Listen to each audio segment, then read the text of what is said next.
نحمده ونصلي ونسلم على رسوله الكريم أما بعد فقد قال الله تبارك وتعالى في كلامه المجيد وفرقانه الحميد فأعوذ بالله من الشيطان الرجيم بسم الله الرحمن الرحيم ألا إن أولياء الله لا خوف عليهم ولا هم يحزنون صدق الله العظيم اللهم صل وسلم وبارك على سيد الأنبياء والمرسلين وعلى جميع الأنبياء والمرسلين.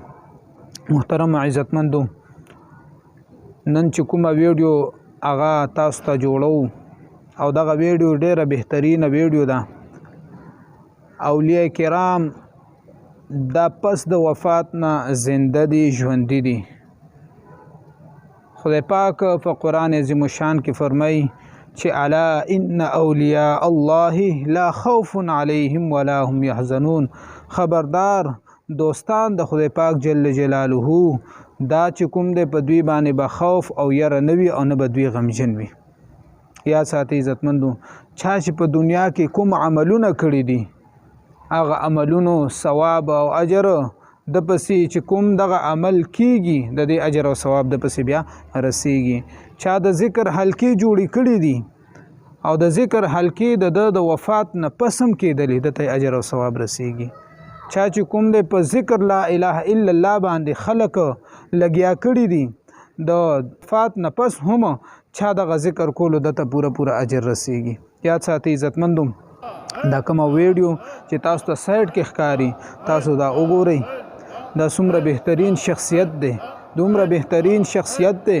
خلک وایي ما ام ای وکړله، ام ای پورې تعلیم دی، هغې نه هغه بیا چې کوم دی تعلیم نشته بلکې ډګریانې حاصلولی شي، امپیل کولی شي، نورې ډګریانې حاصلولی شي، خو لیکن 14 تعلیم نه هغه نور تعلیم نشته دی.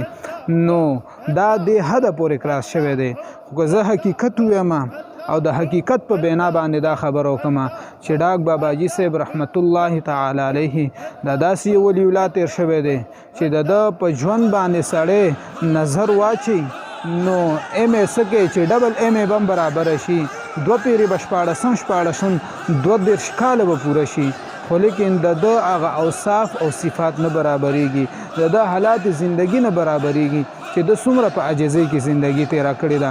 دا وګورئ، دا ویډیو چې کومه تاسو ته په دې سایټ کې ښکاري دې کې ګوره خلک راتاو شوي دي د مبارک د قبر نه او ذکر ورسره کوي، د الله نوم ورته یادوي چې الله هو دغه الفاظ ورته وایي، د الله نوم ورته یادوي. خو دغه الله هو سره د صاحب مبارک چې د کوم د زړه مبارک خوره ده هغه خوره مبارک روچتیږي او ټوپونه وهي. تاسو په دې ویډیو کې وګورئ، دا یو حقیقت دی، دا زما ویډیو نه ده، دا یو حقیقت درته بیانوم. دا مونږ په خپلو سترګو باندې چې چا لیدلي د هغوی نه په خپلو واورېدل، په خپلو غوږونو باندې پرې واورېدل، دا یو حقیقت درته بیانوم. دغه وګورئ د پیر صاحب ویډیو، دا پیر رحمت کریم صاحب دا یو لوی بزرګ تیر شوی دی.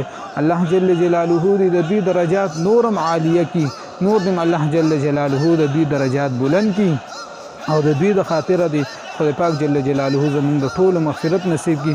د پیر صاحب ویډیو در سره وګورئ، که کومو ملګرو ته خوښه شوله او حقیقت معنی کې دغه سوا نو دوی ته معلومه شوله چې بالکل دا خوره ټوپونه وهي، د دوی د زړه مبارک نه دغه اواز روزي، دغه ټوپونه وهي.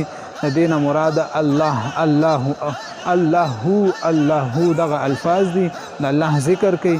نو بیا هم که خوښه وي ویډیو شیر کوي، که نه مې خوښه مې شیر کوئ. نو خدای پاک جل جلاله دې د دوی درجات نورم بلند کړي.